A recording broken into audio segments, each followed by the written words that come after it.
Hey guys, welcome to the I Hope They Hear This podcast, and we have a very special guest with us today, coming from the country to our north, Canada. Does Canada have a nickname? The Maple Country? Sure.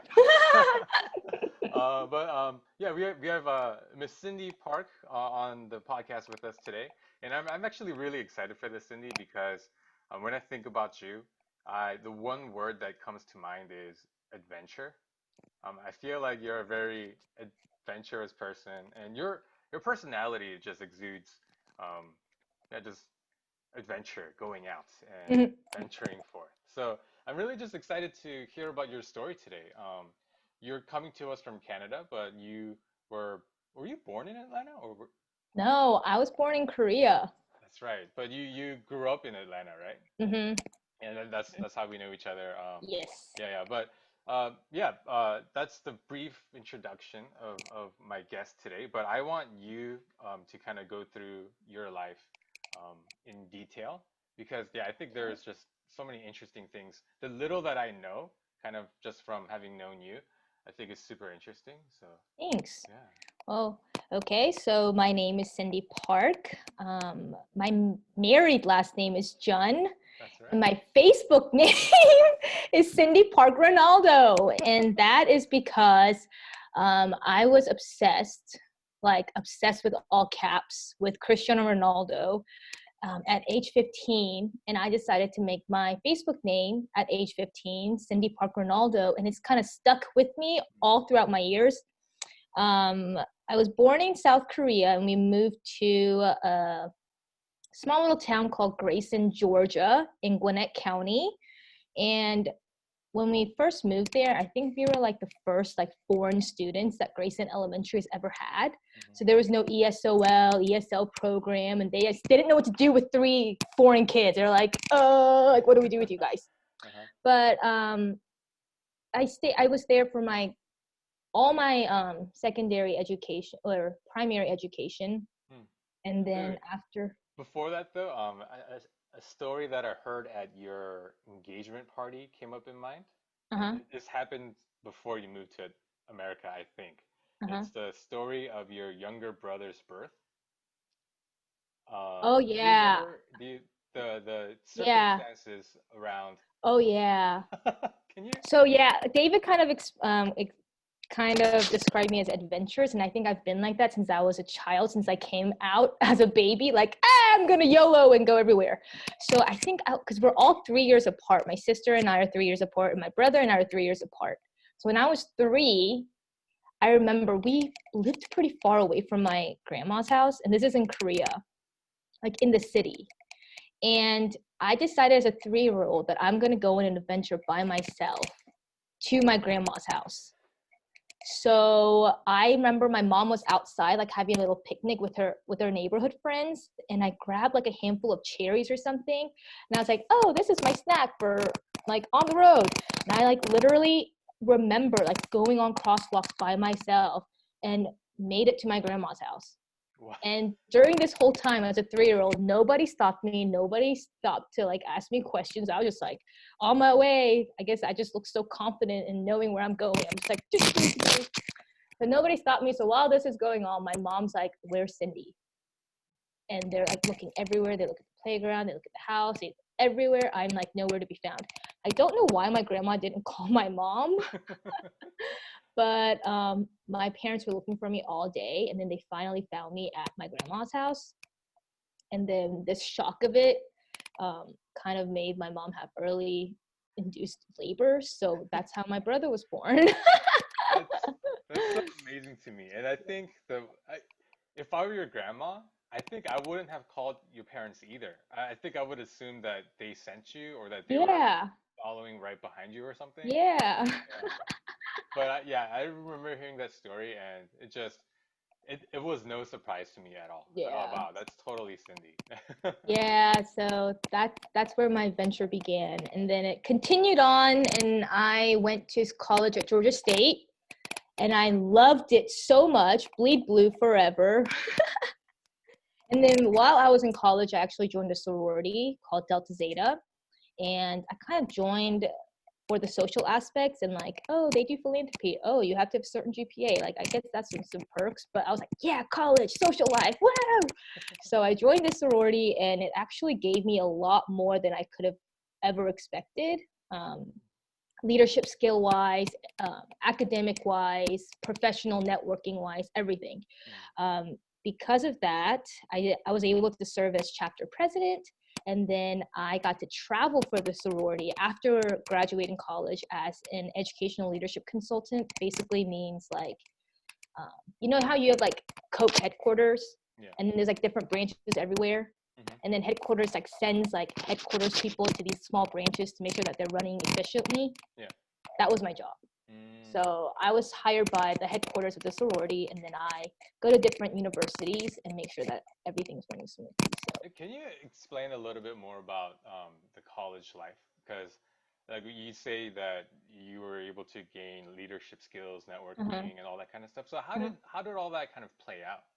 So I would have never expected that. And even in high school, I was just like such a free spirit. I just always played sports and I didn't care what anyone thought. And I was like never home because I was always at my friend's house or at practice or something. So when I went to college, which Georgia State was only 40 minutes away, I was like, whatever, this is totally fine. Well, first week of college, I'm like crying my eyes out because I'm so homesick. I like literally cried anytime that anyone said anything about like mom or like anything. Like they can be like Rams, and that just remind me of Grayson Rams. Grayson Rams is home, and then I would start crying.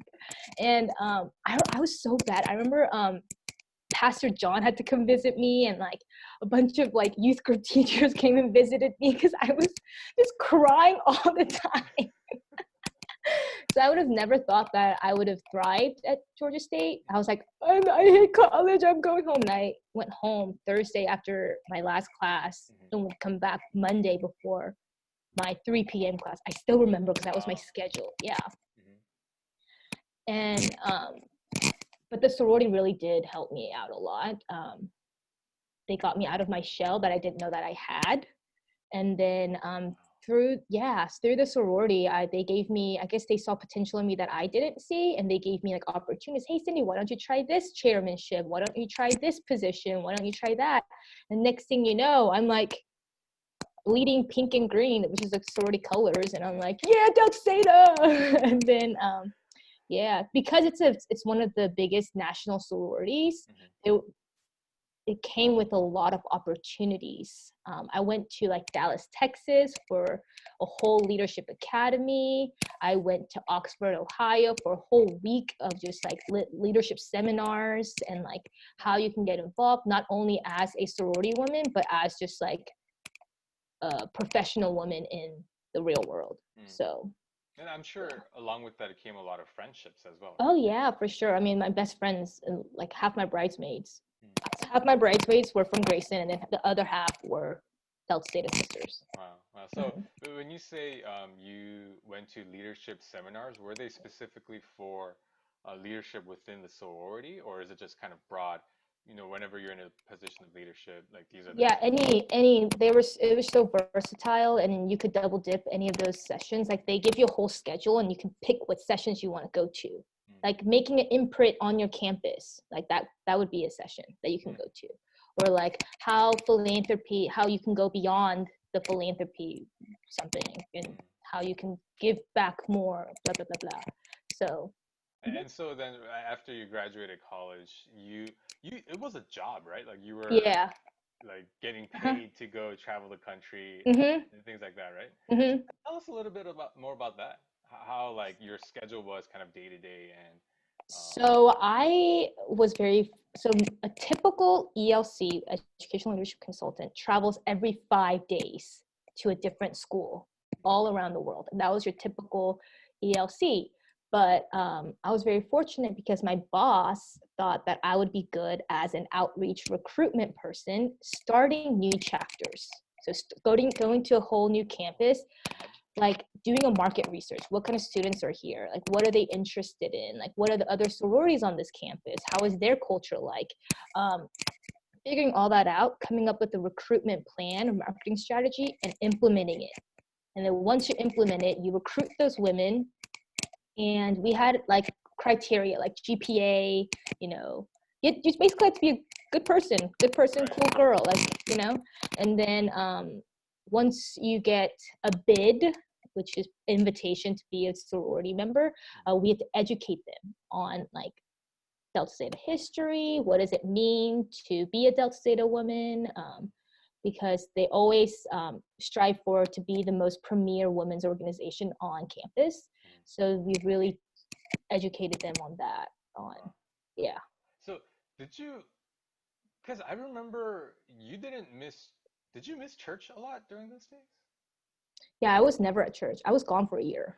Yeah. Oh, okay, okay. Because Yeah. the other part of your life that I'm trying to fit into the picture here right now in my mind is, Uh-huh. I mean, you were a great leader in the our Sugar Kids ministry, right? Uh-huh. Our kindergarten to fifth grade ministry. Mhm. You led a lot of the praise stuff. You were a Mhm. teacher and all that kind of stuff. So I just wonder, were there any transferable skills between those two kind of different parts of your life? Whether it's from, oh, things I learned in Sugar Kids helped me out a lot in my sorority life, or things I learned in my sorority life helped me out a lot in Sugar Kids. Mm.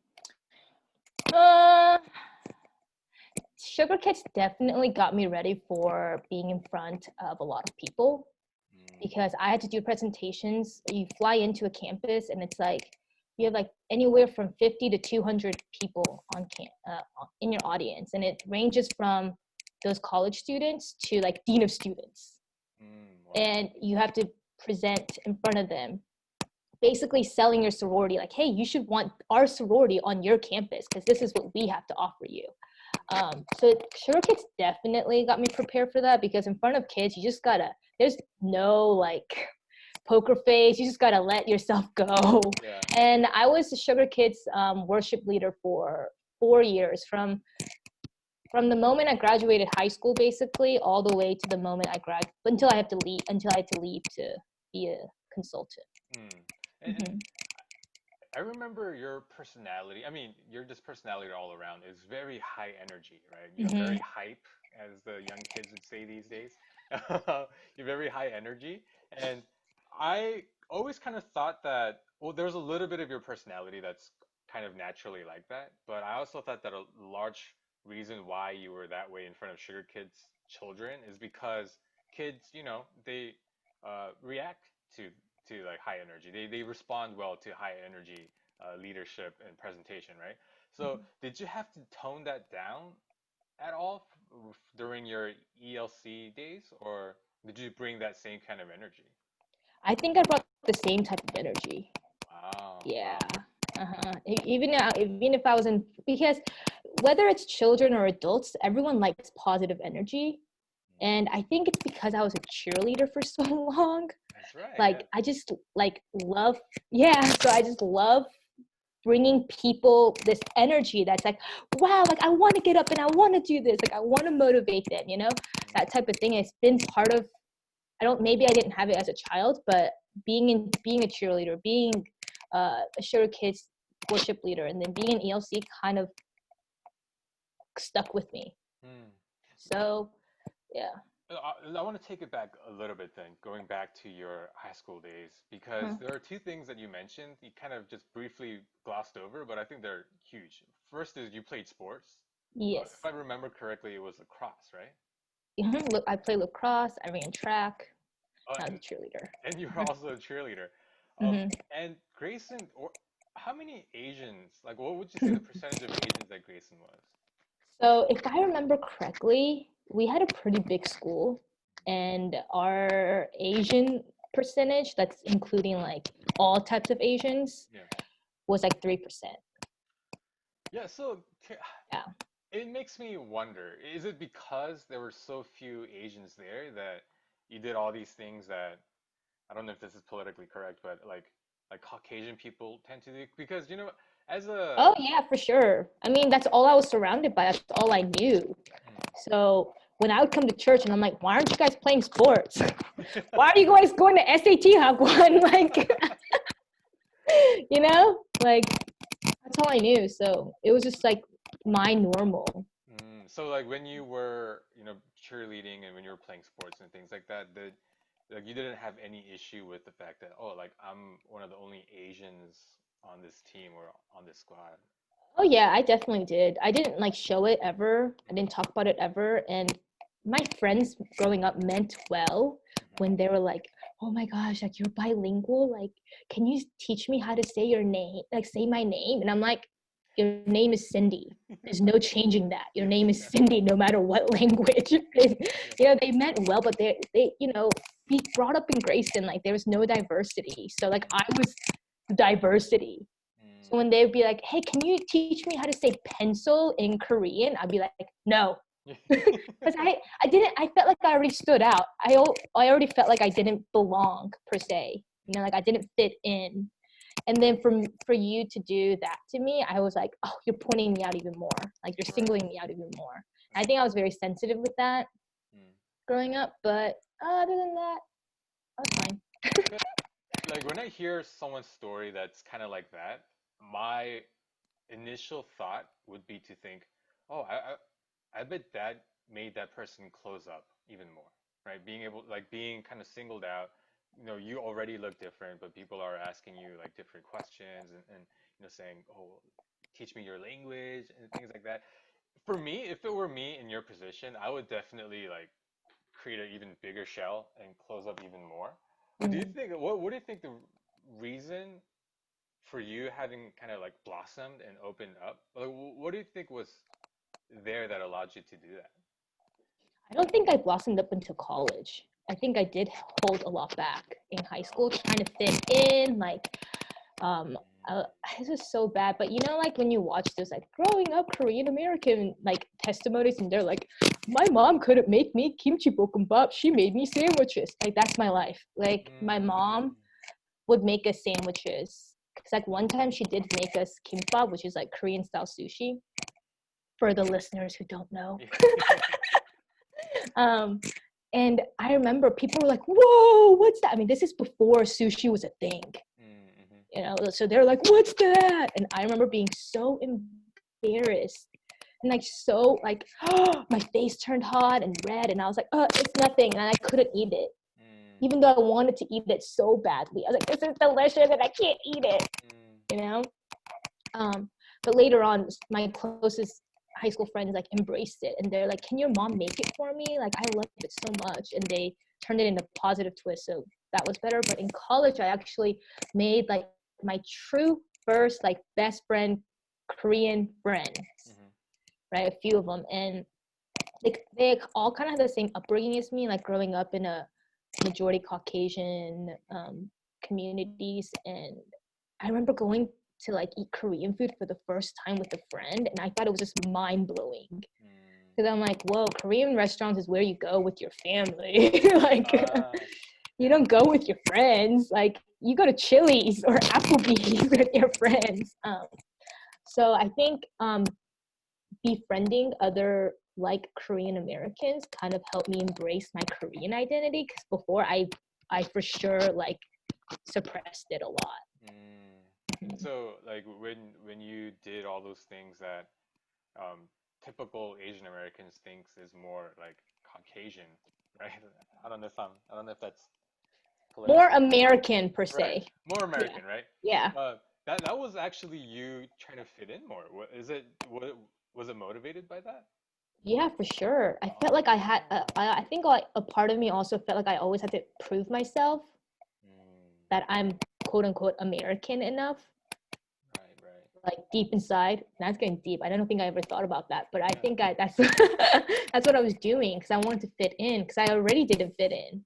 Right, right. Yeah. Oh wow, that's very enlightening.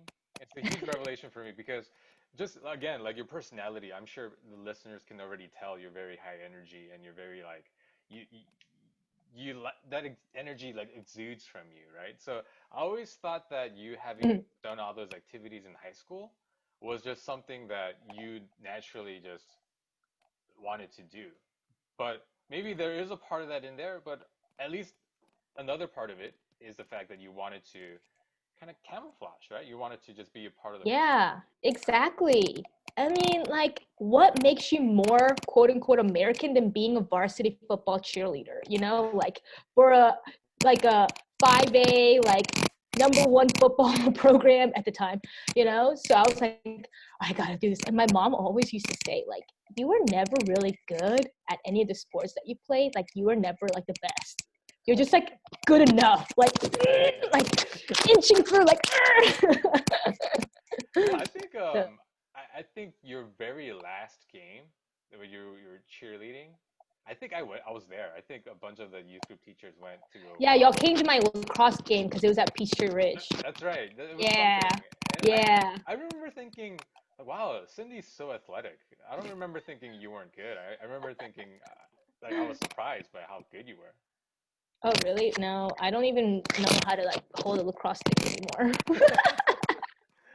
Okay. Then so that's really insightful. But let's kind of get back on track talking about your college life. Hmm. I'm sorry, your post college life. Hmm. You were traveling for a year. So Hmm. going from like looking back, right, while you were traveling, I'm sure you were cognizant of the fact that 4 years prior to that, you were crying because you were 40 minutes away from home. So how did the transformation happen from you being this, oh, I really want to see my family, like I need people to come visit me, things like that, to I'm totally okay, traveling the world, not going home for what, weeks at a time, months at a time? Yeah, months at a time. So, but one of the things that shocked me about Georgia State was the diversity. And I had been in this bubble, in this Grayson bubble, my whole life, and my only form of diversity interaction was at church, and it was all Koreans, Sure. you know. Um, so I remember walking through Georgia State on like a Tuesday, and Tuesday and Thursdays are like lit at Georgia State campus because it was a huge commuter school back then. So Tuesday and Thursdays were where most people were on campus. So it's like bustling with people, and I just remember like it's a rainbow, you know? Yeah. Yeah. And I think that was one of the shocks that I was like, I don't know where I fit in. I don't know what I'm doing. Like, like back in Grayson, I had this identity. I had this mold that I got so comfortable with in like being there for like what, 12, 13 years, whatever that is. And then I go to Georgia State where it's like a whole new playing field. And I'm just like, um, but being in that environment, oh my gosh, I think that was like that is God's blessing to me because I remember when I didn't want to go to Georgia State. I was like, because I I need to go to UGA or I need to go to Georgia Tech or I need to go to Emory, but I was Georgia State, and so and then but I went and I really thought I was going to transfer after 2 years, but there's no way I was leaving that school. Like, loved it so much, and it definitely opened my eyes to diversity. It also, because of my, not only was I involved in Delta Zeta, but through the connections to Delta Zeta, I was a tour guide for the school. I was on SGA. Yeah. So, I mean, I really branched out. And through every experience, I met more people. Got more confidence in myself. So when it was time for me to pack up my bags and travel the country as a consultant, I was like, easy peasy, I can do it. I didn't cry once. I didn't cry once, Wow. which my dad was actually really worried when I was first leaving. He was like, "You're gonna freak out and you're gonna cry and you're gonna come back like a week from now." And but I didn't cry once, and I actually only visited like once a semester because you're there for a whole semester, and I only visited like once a semester. Wow. So the reason why you were able to go from like being homesick all the time to being totally okay is you were able to kind of reconcile your own identity, right? Like you Mhm. didn't have to, you were no longer confined by what you thought you needed to fit into Mhm. Grayson, but also, Mhm. you were equipped, right? Because you Mhm. went through all these experiences and you just gained a lot of confidence. Mhm. Wow, that's a real like butterfly story. Like I know. truly. I don't think I'm like talking, and I'm like, wow, this is me. Like I didn't even know this was happening to me. That's great. That's awesome. Yeah. Because I think that's really important because even people. in like late 20s, 30s, maybe even 40s, I think there's a lot of people who don't truly get comfortable with themselves, Mm-hmm. and gain that confidence.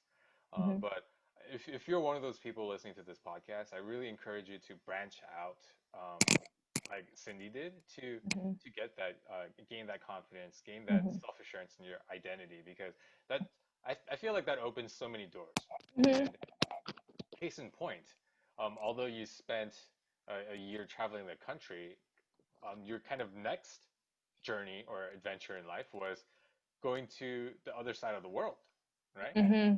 Yeah, Yeah, so so I caught the infamous travel bug, quote unquote, as they say. And after I traveled for a year, it was so rewarding being an educational leadership consultant, but I was addicted to my job. Like even when I go home, I'm just like working, like because I loved it so much. And I mm, got to a point where like I wasn't doing anything but work. mm, And I was like eating and like not living a healthy lifestyle. mhm, So I was like, all right, well, you know what? This is my dad actually said you can only do this for a year. Like, get it uh, out of the way. Like, because I was an education major.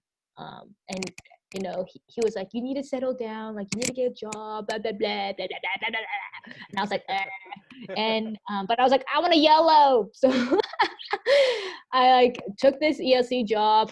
I said I can only do it for a year, and I came back and I was like, I want to leave again. mm, So I came back.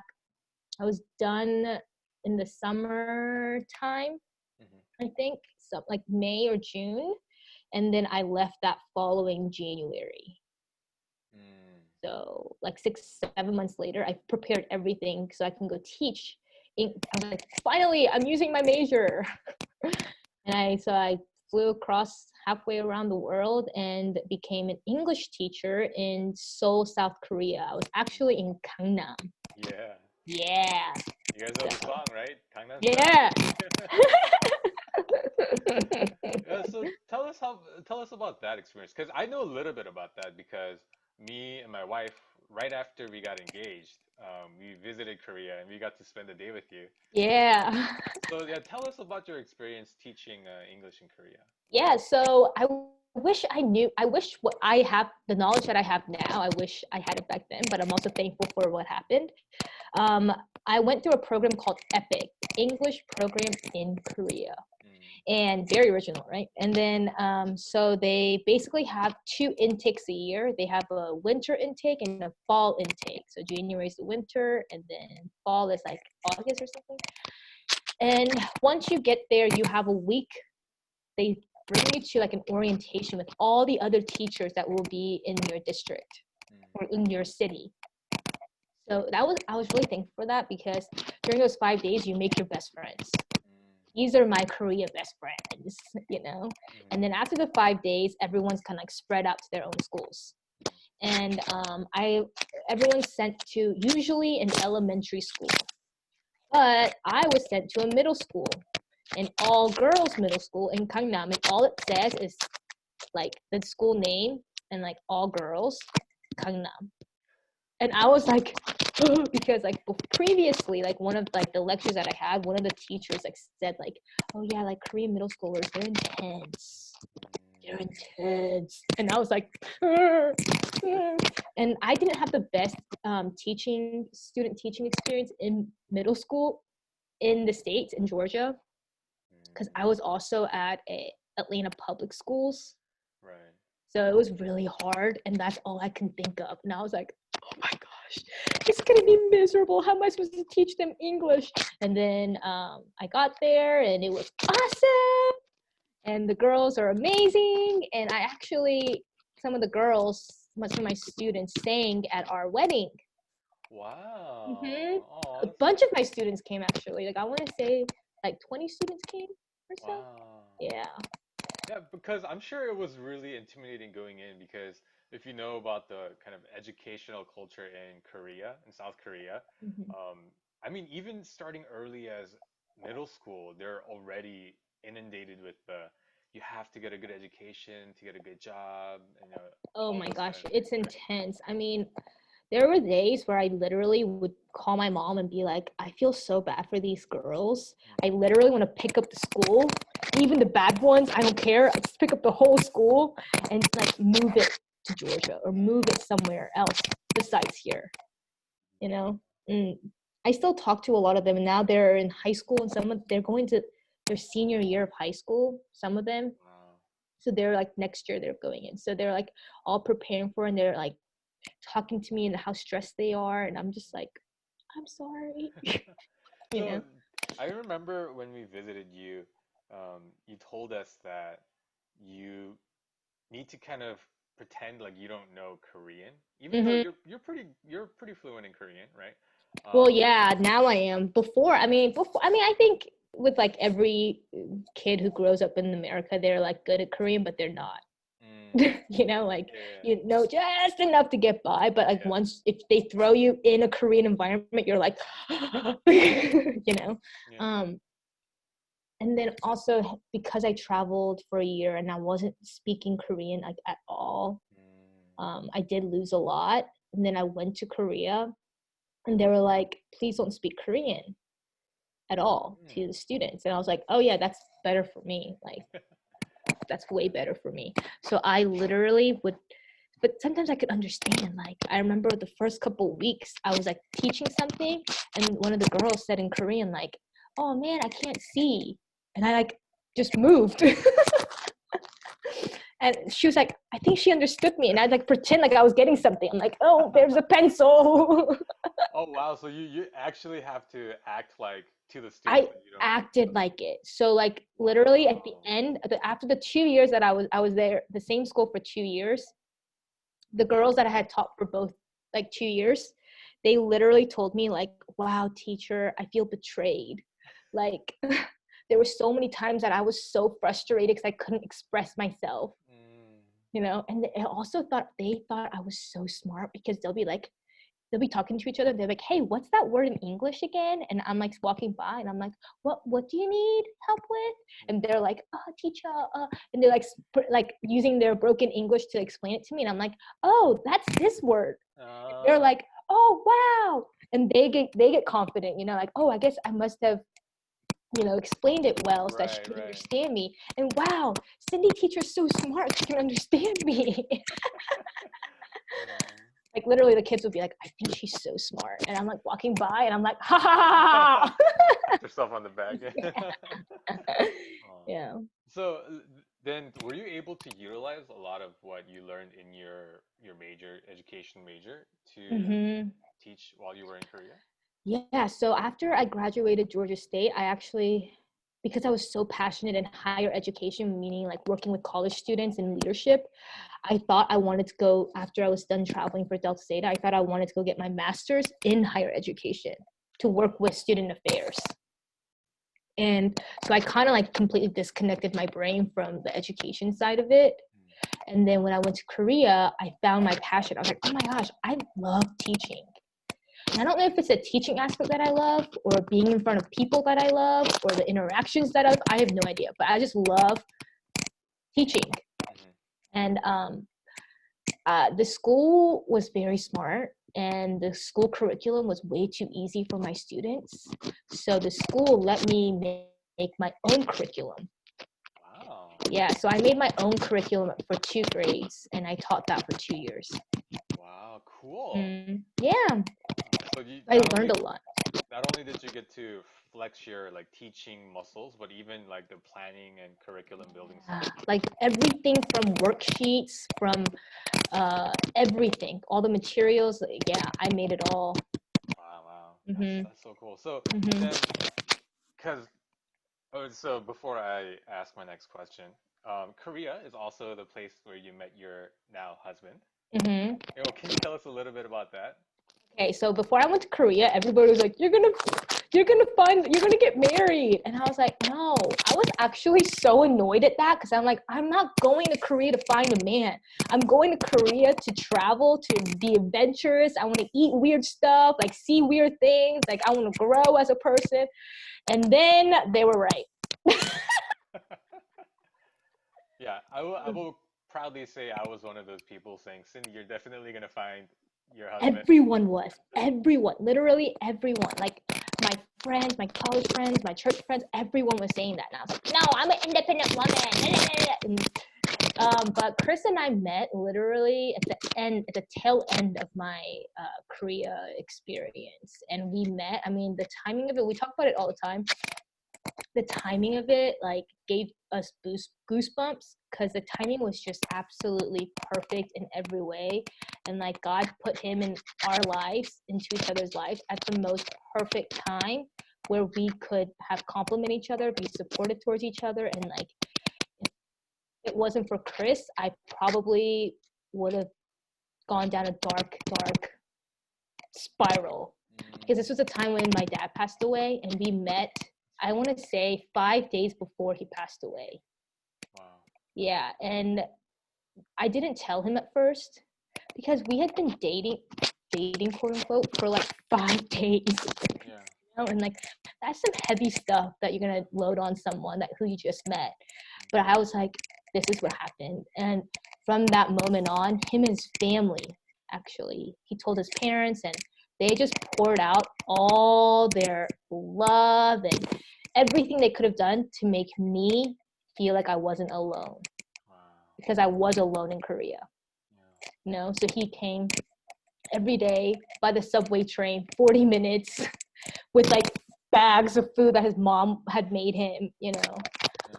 for me to eat. So just timing was just immaculate. Yeah. Wow, that's so awesome. And Chris is like one of the nicest guys I've ever met. He's so Yeah. And you know, you're right. He does compliment you very well because I feel like he's a little bit, I mean, at least compared to you, he's a little bit on the more shyer side, but he does have that same kind of positive, high energy vibe, you know? Like my friends who met him, they'll be like, he's the girl version, I mean, the boy version of you. And then Yeah. his friends say, like, I'm the girl version of him. Yeah. That's not always a good thing, you know, because, you know, opposites attract. No, but like I see you guys like going out, working out together. You're very Yeah. athletic, and he's very athletic as well, from what I'm Mm-hmm. seeing. So yeah, Mm-hmm. that's really cool that you guys have that kind of common ground, right? Mm-hmm. Yeah, we have a lot in common. Our personalities are similar in a lot of ways, so that's where we clash. Like we don't back down. I don't back down. He doesn't back down. So I'm like, so we have this thing when if we fight, we have to literally shake hands and say truce. Wow, that's awesome. Actually, Yeah. that's really awesome. Wow. Yeah. So that's how we handle our conflicts. Wow. So I mean, me and Shirley, we're both kind of passive aggressive. The way that we end our fights is we let it kind of fizzle away, and then we just get over it. Like we No, don't. we have to call truce. Like we have to see a dead end, like truce, and then it's fine. Oh wow, yeah. Wait, so Chris, I mean, you guys are in Canada right now, and Mm-hmm. a Mm-hmm. large part of that, I mean, well, 100% of that is because Chris is from Canada, right? Yes. So do Chris's parents still live in Korea, or? Yes. So this was the crazy thing is that Chris is like Korean, and grew up in Korea, born in Korea, everything.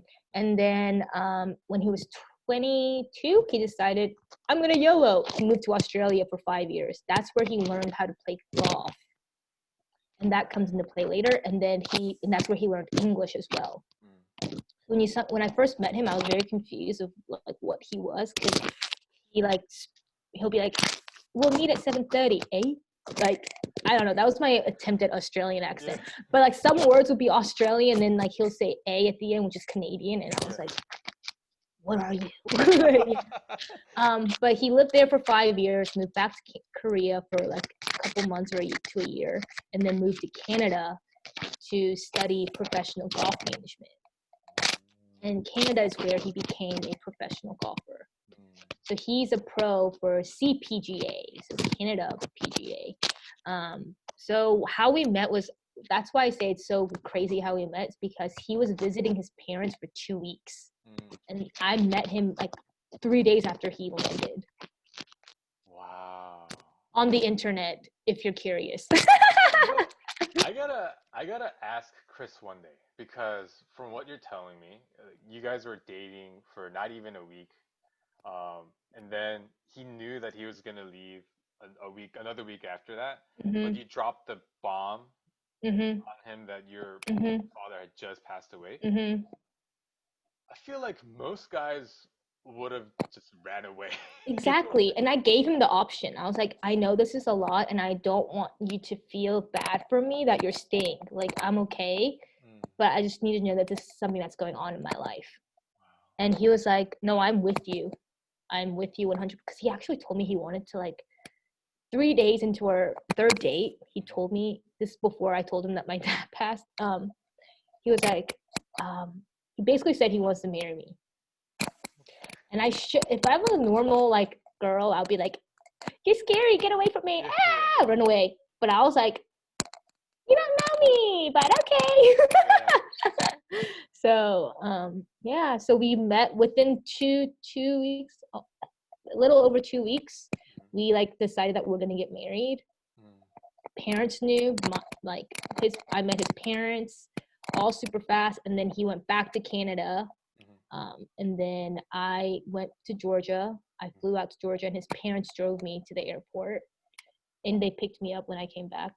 Um, and then when I came back after my dad's funeral, I basically had to pack up my apartment, pack everything up because my contract was ending. Yeah. It was like February, end of February. So my school was like, I know you've been through a lot. You can go home early. It's okay. So I actually left Korea just a few days before my contract ended. And then once I got to Georgia, Chris flew down, met my whole family, and then we got engaged 2 months later. Yeah. So That's yeah. what a amazing love story. Because you both gave each other reasons to run away, hmm but you guys embraced it and you guys were hmm there for each other.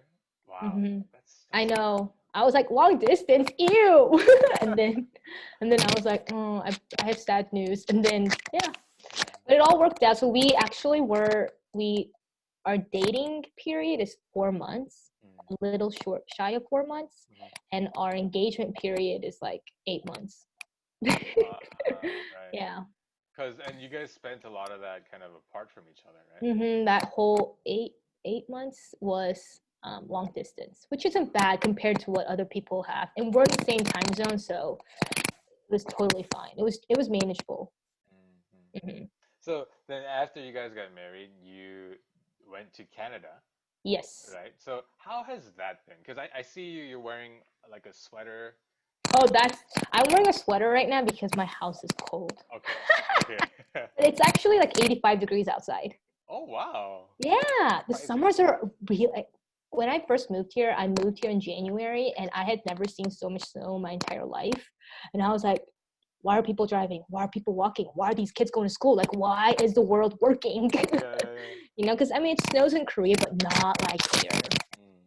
And that was a toughie. And then people were like, just wait until summertime. Just wait until summertime. And I was like, I'm waiting. It didn't come until like July. Yeah, because I remember, I think I saw on your social media, like there was like snow happening in May or something. May. Middle of May was still snowing here. Wow, it's crazy. Yeah. So, but the summers here are really nice. They're not humid like it is in Georgia or Korea. Hmm. It's just like nice. It's just nice outside. So every time it's nice, we try to go on picnics. Mhm. How has that been? I mean, because there's COVID-19 going around and Yeah. everything. So we're in Ontario. We're in like the Toronto area, Hmm. and the cases have gone down a lot. I believe it's only at like the low 100s. Hmm. Last time I checked, I don't check often because it gives me stress, Yeah. but it was in the low 100s, like 120, 110 per day. We're still in two, phase one, phase two. I don't know. Our restaurants are not open except unless they have a patio. I see. Uh Yeah. huh. And then like nail salons and hair salons, those are slowly starting to open, Mm. but for the most part, everything's still pretty much down low. And are Yeah. people adhering to like social distancing at parks and things like that when you guys go out picnicking? Well, kind not really. Because I can't really tell. Because like every time we go to the park, there's so many people out because the weather's so nice, and they're all in big groups. So I'm like, are they family or are they friends? I'm not sure. So yeah, but when you go to any of the stores, masks are required.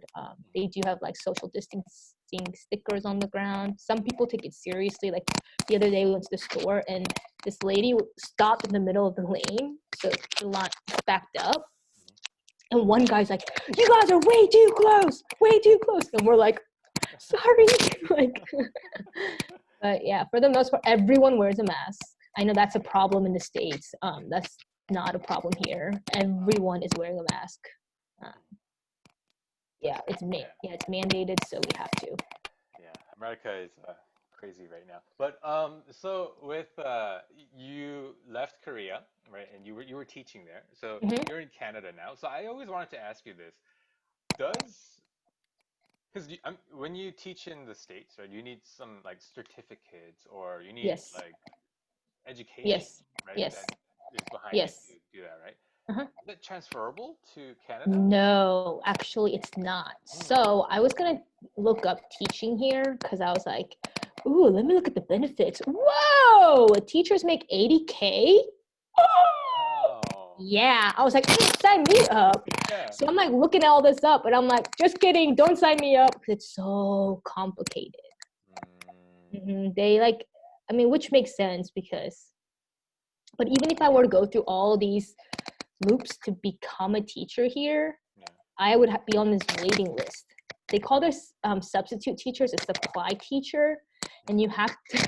I would have to be on that list, and that supply teacher is like forever long, and it's first come first serve who gets hired. Wow. And teachers are not really leaving their jobs. I mean, why would they? Yeah, yeah. You know, so there's not that many teaching jobs, and I would have to go to their teacher college again, and I don't want to go back to school for education.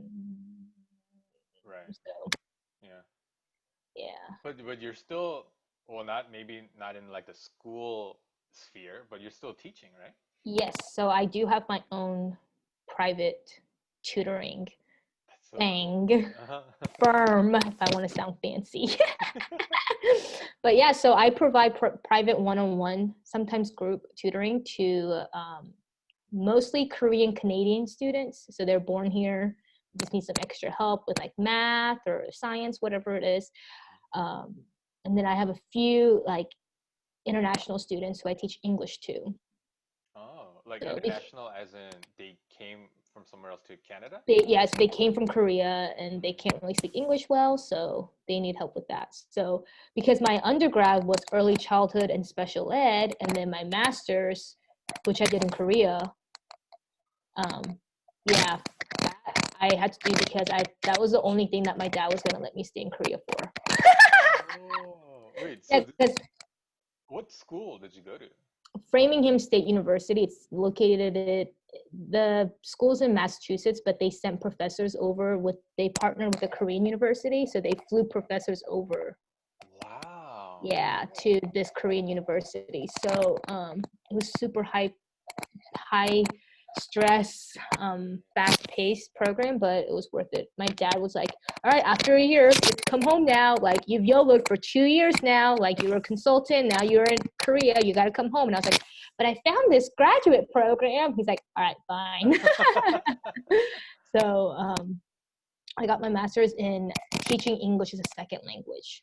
So all of that I'm able to use now because I have elementary school students who need help with math, science, just regular grammar, and then I have like ESL kids who I can teach English to. So God really equipped me with my professional career.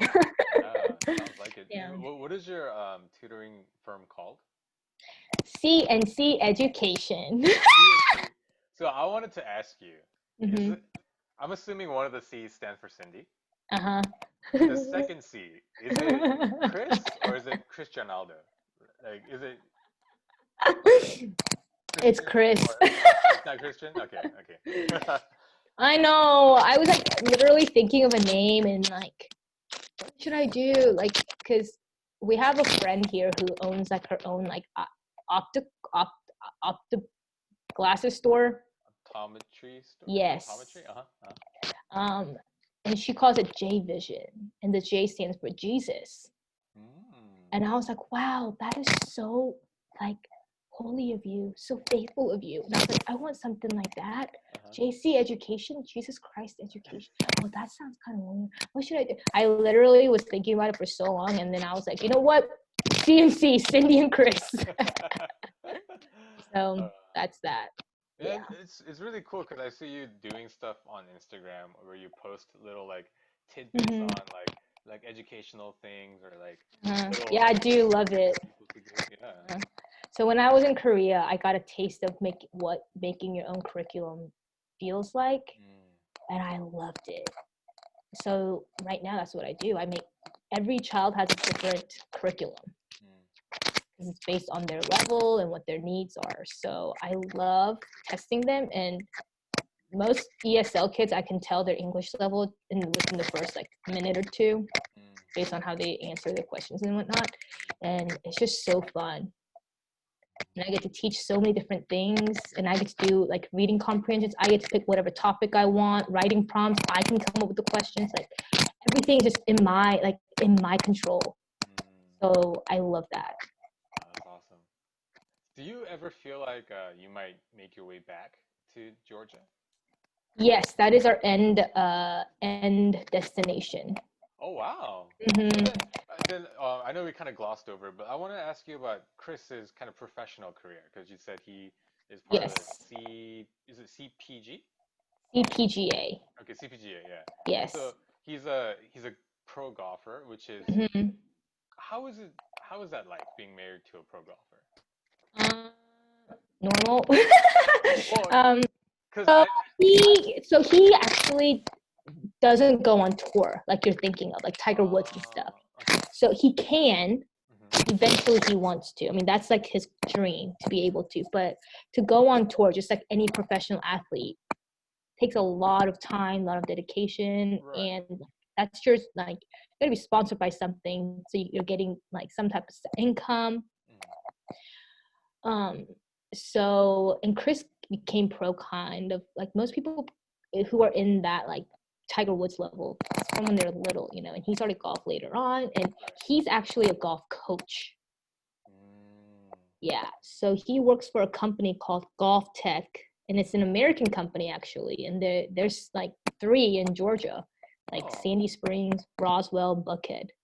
And they use that technology, and they like do swing evaluations and club fitting. So he's a pro golfer there, a pro coach there, and because he works for an American company, like that gives me assurance for when we move to Georgia. I already know there's locations there if he wanted to transfer, if he wanted to continue doing this. Right.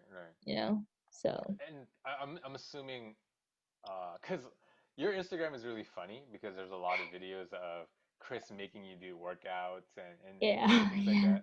And it's because he's a pro golfer, right? He has to stay in shape. So he obviously wants you to stay in shape. So I mean that's one kind of unique part of being married to a pro golfer, right? The fact that you guys are very health oriented, health minded. Yeah, that's actually a huge plus because before we were even dating, we were both active and we have a very healthy lifestyle. Like we're like you would think that we're like 70-year-old grandma and grandpas.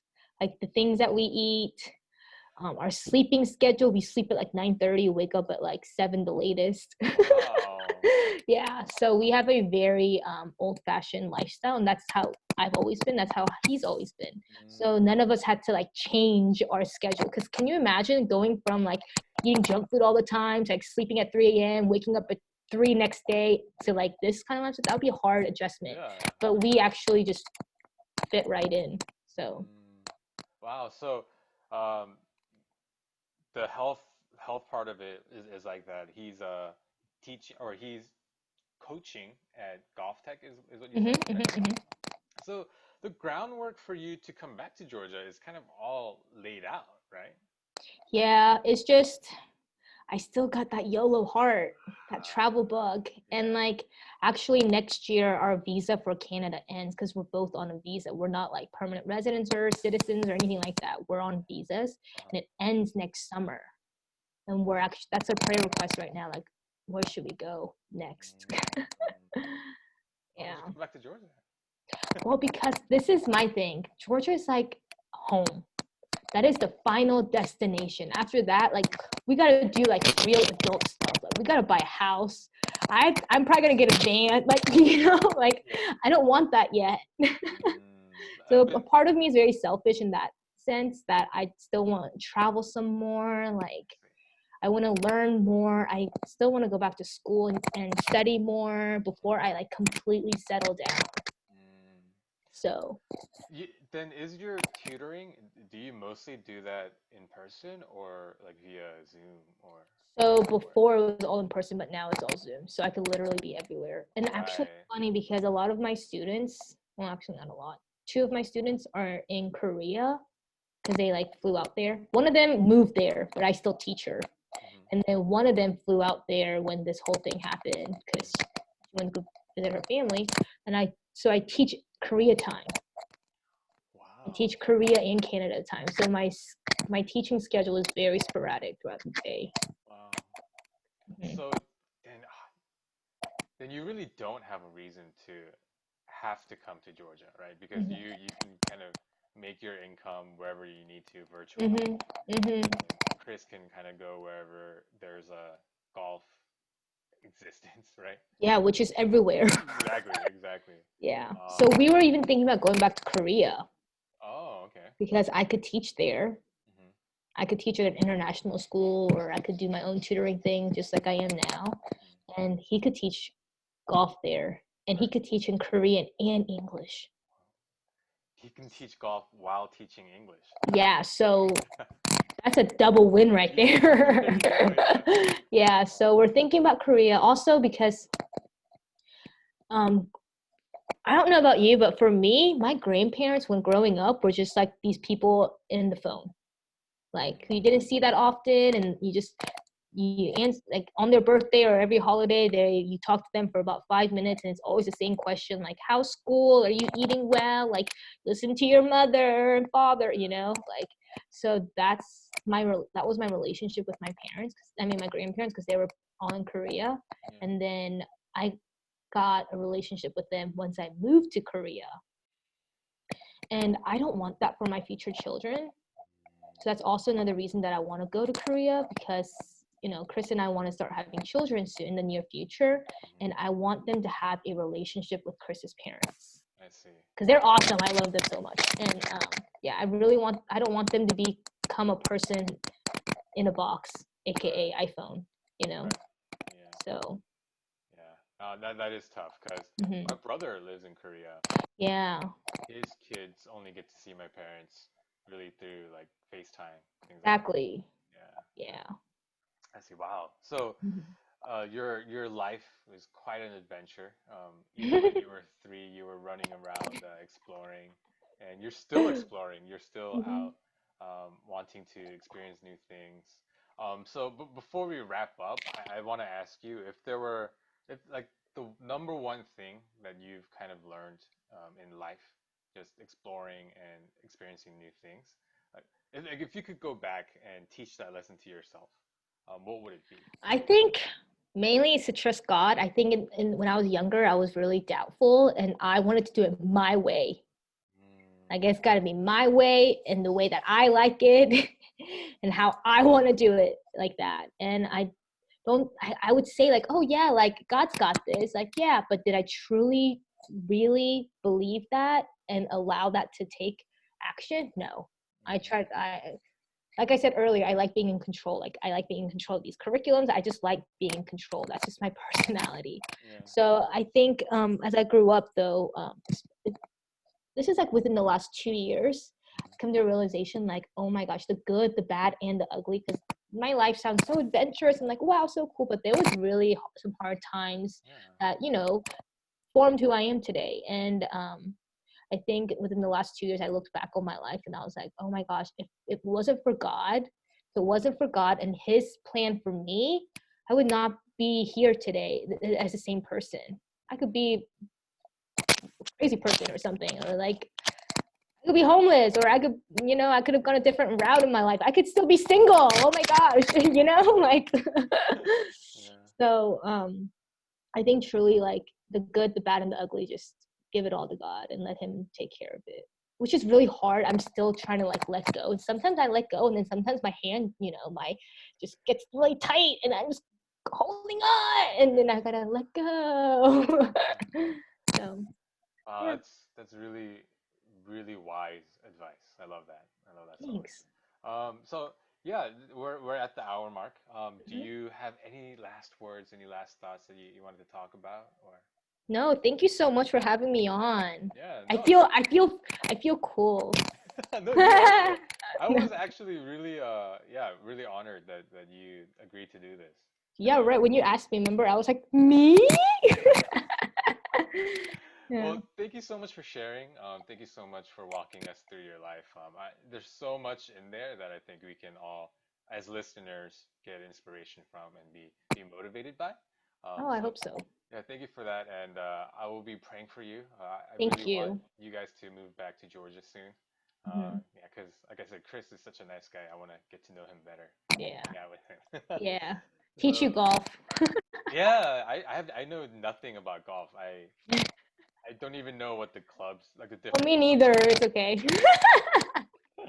Well, again, thank you so much for your time. And Mhm. guys, listeners, if you have any questions or if you have any feedback, please feel free to email me at ihthtpodcast@gmail.com, on Instagram at I hope they hear this, or on Twitter at ihthtpodcast. And any questions or anything you want to relay on to Cindy, I will gladly forward those messages. So yeah, anything you want to talk to me or Cindy about, please let us know. Thank you guys for tuning in, listening, and we'll talk to you next time.